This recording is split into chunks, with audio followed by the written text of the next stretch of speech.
Sir अपना परिचय दें। मेरा नाम राजेंद्र राम है। मैं घोसी लोकसभा का चुनाव निर्दल प्रत्याशी के रूप में लड़ रहा हूं। इसके पहले आपने सेवा कहाँ कर दिया? इसके पहले मैं भारतीय रेलवे में कार्यरत था। 2020 में सेवानिवृत्त होकर घोसी लोकसभा क्षेत्र के रणबीरपुर अपने पैतृक गांव में रह रहा हूं। मेरे पास में लॉ की डिग्री थी। इस समय वर्तमान में मैं डिस्ट्रिक्ट बार एसोसिएशन मऊ का सदस्य हूं और वकालत पेशे में कार्यरत हूं। अभी आपने कहा कि मैं चुनाव लड़ रहा हूँ लोकसभा घोसी लोकसभा से और मैं किसी पार्टी से नहीं हूँ। मैं हूँ प्रत्याशी निर्दल हूँ। तो आज चुनाव हो रहा है, प्रथम चरण चुनाव, क्या कहेंगे आप? क्या आज जो पहले राउंड का चुनाव देश में हो रहा है, इसमें भारतीय जनता पार्टी हार रही है और इसके हार जाने में ही देश का भला है, क्योंकि जिन वादों को लेकर के 2014 में भारतीय जनता पार्टी आई थी, उन वादों पर देश की जनता के सामने खड़ी नहीं उतरी। इन्होंने वादा किया था कि हम प्रतिवर्ष 2 करोड़ लोगों को रोजगार देंगे, सबके खाते में 15 लाख रुपया देंगे, काला धन को वापस ले आएंगे, बेरोजगारी को हटाएंगे। इसमें से किसी भी वादे को भारतीय जनता पार्टी ने पूरा नहीं किया। इसलिए देश की जनता आज के चुनाव में इनको वोट नहीं दे रही है। क्या इस लोकसभा चुनाव में जितने देश के दलित वोट हैं, क्या वोट इनको मिलेगा? दलित तो परंपरागत जो भारतीय जनता पार्टी की आइडियोलॉजी है, विचारधारा है, उससे वो नफरत करता है। वो मानता है कि ये पार्टी जो है पूंजीपतियों की पार्टी है, ये सामंतवादियों की पार्टी है, ये मनवादियों की पार्टी है। तो जो भी दलित मतदाता जो करीब देश में 25-30 करोड़ हैं, वो भाजपा को कभी नेचुरल मतदाता नहीं है, कभी उनको पसंद नहीं किए। तो उनमें उनका विश्वास जीतने में अभी भी भाजपा सफल नहीं हुई और आज का जो चुनाव हो रहा है, इसमें भी देश का दलित मतदाता इनको वोट नहीं दे रहा है। क्या बीजेपी तीसरी बार सत्ता में आने के बाद आज आती है तो क्या संविधान खतरा रहेगा? हाँ, यदि बीजेपी तीसरी बार सत्ता में आती है तो देश के संविधान और आरक्षण के लिए खतरा है। ये यदि सत्ता में आती है तो भाजपा ये तानाशाही की ओर बढ़ सकती है और संविधान में संशोधन करके जो देश के अनुसूचित जात, अनुसूचित जनजात, पिछड़ी जात को जो सुविधाएं मिली है, आरक्षण मिला है, उसको ये बैकडोर से ले सकती है। निर्दल प्रत्याशी आप खड़े हैं तो आपको घोसी जनता आपको वोट क्यों दे? निर्दल प्रत्याशी जितने प्रत्याशी, एक तो मैं यहाँ का मूल निवासी हूँ और जो प्रत्याशी आए हैं वो बाहरी हैं। यहाँ की देश, यहाँ घोसी लोकसभा के क्षेत्र की जनता की समस्याओं से अनभिज्ञ हैं। वो हारेंगे चाहे जीतेंगे, लेकिन समस्या का समाधान नहीं होगा। मैं घोसी लोकसभा का मूल निवासी हूँ। ये हमारी मातृभूमि है। मैं कल्पनाथ राय के साथ मैंने छात्र संघ में काम किया, वो हमारे लीडर थे। यदि मैं जीत के आता हूं तो मैं कल्पनाथ राय का जो सपना अधूरा था, जो इसको पंजाब हरियाणा बनाना चाहते थे, विकसित क्षेत्र बनाना चाहते थे, मैं उनके सपनों को पूरा करूंगा।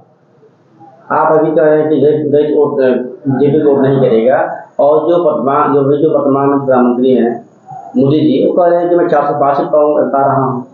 नहीं, वो तो चुनाव में उनका दीवा सपना है। बीजेपी बहुत ये भी संभावना है कि ये जो लोकसभा 2024 में किसी भी पार्टी को बहुमत नहीं मिलने वाली है। 272 सीट किसी पार्टी को मिलने वाला नहीं है और भारतीय जनता पार्टी 2024 का चुनाव हार रही है। घोसी लोकसभा से आपको क्यों लड़ना पड़ा चुनाव? मैंने कहा कि यहाँ पर तमाम पार्टी, यहाँ पर भाजपा की भी हुकूमत रही है, भाजपा का भी सांसद चुना गया, सपा का भी सांसद चुना गया और बहुजन समाज पार्टी का, कांग्रेस का भी सांसद, ये कम्युनिस्ट भी यहाँ से जीते हैं। लेकिन इस देश की, इस क्षेत्र की जनता के लिए, यहाँ की लोकल समस्याओं के लिए किसी ने कोई काम नहीं किया, इसलिए हमें वोट देंगे। चूंकि मैं न्यू कैंडिडेट हूं, पहली बार आया हूं और इसलिए हमें लोग वोट दे रहे हैं।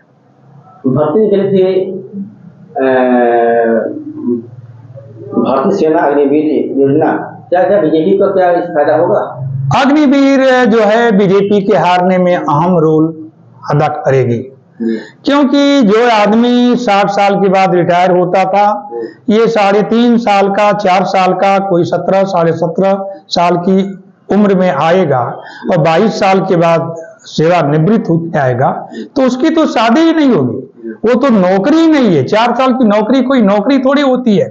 ये तो देश के जो भारतीय सेना भी इससे खुश नहीं है, या जो भारतीय सेना में जो युवक जो परिश्रम के बाद भर्ती हो रहे हैं, उन युवा बेरोजगारों के साथ अन्याय है। और मैं यदि जीत के आता हूं तो लोकसभा जाऊंगा तो मैं अग्निवीर योजना का विरोध करूंगा और भारत सरकार से मांग करूंगा कि इस योजना को खत्म कर दिया जाए और जो पहले वाली योजना थी उसको लागू किया जाए। अभी जो न्यू पेंशन स्कीम है, हम इसका भी विरोध करेंगे। ये जो न्यू पेंशन स्कीम को खत्म किया जाए और ओल्ड पेंशन स्कीम को लागू किया जाए।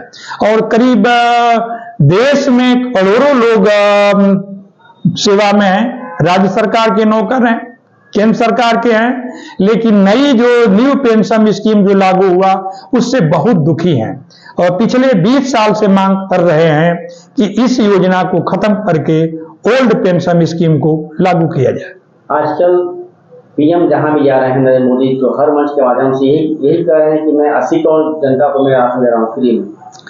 नहीं दे रहे हैं, वो तो केवल देश का, इसके लिए किसानों को धन्यवाद देना चाहिए।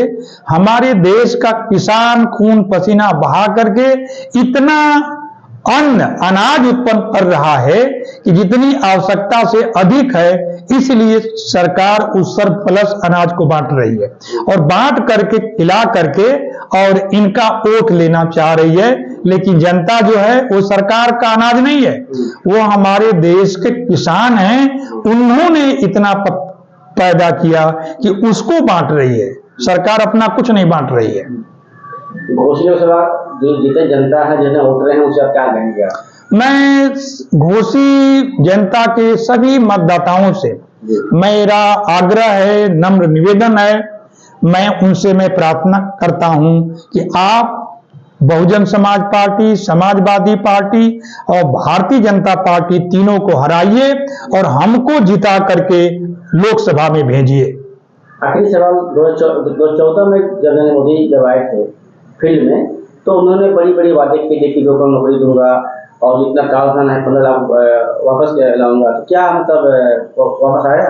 नहीं, उन्होंने 2014 में भारत की जनता के सामने जो वादा किए, उसमें से एक भी वादा को मोदी सरकार ने पूरा नहीं किया। उन्होंने 2 करोड़ लोगों को प्रतिवर्ष नौकरी देने का वादा किया, तो 10 साल में 20 करोड़ लोगों को नौकरी देने का वादा किया। यह भी वादा जनता के साथ धोखा हुआ, इस वादा को पूरा कर नहीं पाए हैं। उन्होंने कहा कि प्रति व्यक्ति के खाते में 15 लाख रुपया देंगे, लेकिन अब तक किसी के खाते में भारत सरकार से 1 पैसा नहीं मिला। तो इन्होंने वादा किया कि भ्रष्टाचार में जो लिप्त हैं उनको हम जेल में भेज देंगे, जो लोग जिनका पैसा विदेशी बैंकों में है उस काले धन को वापस लाएंगे। एक भी पैसा काला धन विदेश से वापस नहीं आया। घोसी लोकसभा से बड़ी बड़ी पार्टियां से मैदान में उतरे हैं, कैसे फेस करेंगे आप? नहीं, ये चुनाव तो जनता के हाथ में है। बड़ी पार्टियां हो या छोटी पार्टी हो, निर्दल उम्मीदवार हो, ये तो फैसला घोसी लोकसभा की जनता, मतदाता सबको जानकारी है कि वो योग्यता के बल पर इस चुनाव में वोट देने जा रहे हैं। और मेरे में जितने भी कैंडिडेट हैं, मैं उनसे अधिक योग्य हूं। मैंने रेल मंत्रालय में, भारत सरकार में रेल के माध्यम से राष्ट्र की सेवा किया है, देश की सेवा किया, समाज की सेवा किया। इसको देखते हुए मैं यहाँ का धरती पुत्र हूं, मऊ की धरती से मैंने जन्म लिया है, ये मेरी कर्म भूमि भी है। तो मैं उम्मीद है कि जात धर्म को तोड़ करके, इन पार्टियों को छोड़ करके ये सभी लोग मुझे वोट देंगे।